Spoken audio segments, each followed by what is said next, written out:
বন্ধুরা, তোমরা সবাই কেমন আছো? আশা করি তোমরা সবাই ভালো আছো। আমি শ্রুতি, আমিও ভালো আছি। তোমাদের কাছে আবারও চলে এসেছি একটি কথা নিয়ে। বন্ধুরা, কথাটি হচ্ছে যে অনেকের ধারণা, অনেক কাউকেই এখন বলতে শুনছি যে এখন ভিডিও খুললেই ফেসবুক খুললেই এখন যা তা দেখাচ্ছে। ফেসবুক খুললেই এখন এটা দেখাচ্ছে, ওটা দেখাচ্ছে, উল্টোপাল্টা পোস্ট আসছে, উল্টোপাল্টা আসছে। তো সেই সব লোকেদেরকে বলে দিই যে তোমরা ফেসবুক খুললে ওই রকম ধরনের ভিডিওগুলো তোমরা দেখছো, ওই রকম ধরনের ভিডিওগুলো তোমরা দেখতে ইন্টারেস্ট, বারবার দেখছো, ঠিক আছে, ক্লিক করে করে নিশ্চয়ই দেখো। সেই জন্য ফেসবুক খুললে তোমাদের ফেসবুকে ওই রকম ধরনের পোস্ট আসে। তোমরা তো ভালো ঘরোয়া ভিডিও দেখতে পছন্দ করো না, ঠিক আছে। আমার সঙ্গে গতকাল একটি ঘটনা ঘটেছে, সেই ঘটনার ভিত্তিতেই আজকের আমার এই কথাগুলো বলা। তো ঘটনাটা বলতে গেলে অনেক লং ভিডিও হয়ে যাবে।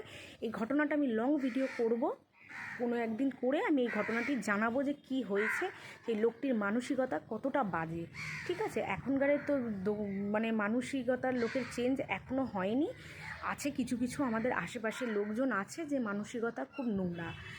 সো সেই ঘটনার ভিত্তিতেই আমার এই কথাগুলো বলা যে তোমরা ফেসবুক খুলে ওই রকম ধরনের পোস্টগুলো তোমরা বারবার দেখো বলেই, চেক করো বলেই তোমাদের কাছে ওই রকম নোংরা নোংরা ভিডিও আসে। তোমরা ভালো যারা ঘরোয়া ভিডিও করে, যেই সব মানুষগুলো ঘরোয়া ভিডিও করে, তোমরা ওই সব ভিডিওগুলো দেখো না। ওই জন্য তোমরা ওই সবগুলো দেখো বলেই তোমাদের কাছে যা তা পোস্ট আসে।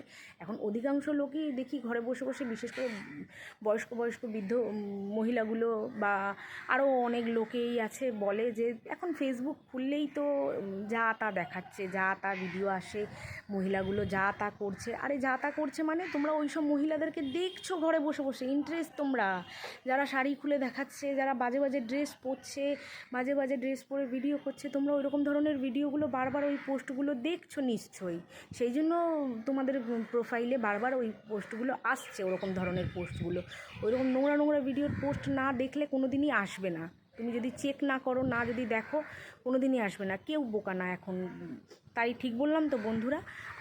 আর একটা কথা বলে দিই যে ঘরোয়া যারা তোমরা মেয়ে বলো বা বউ বলো, তোমরা যদি কোনো ভিডিও করে থাকো, প্লিজ দয়া করে, এটা ঠিক কথা, তোমরা ভালো ভিডিও করো, নিজেদের মান সম্মান, নিজেদের পরিবারের মান সম্মান বজায় রেখে ভিডিও করো। এমন কোনো কাজ করো না যে তার জন্য তোমার পরিবারের মান সম্মান হেট হোক, তোমারও মাথা নিচু হোক সমাজের সামনে, তোমার পরিবারেরও মাথা নিচু হোক। তাই তো ঠিক বললাম তো বন্ধুরা, আমি এইটুকুটা বলার ছিল। আর আমি ওই দোকানদার অসভ্য লোকটার কথাবার্তা কি, কতটা নীচ মানসিকতা লোকটা, এই ভিডিওটা নিয়ে আমি পরে আসবো অন্য একদিন। টাটা বন্ধুরা।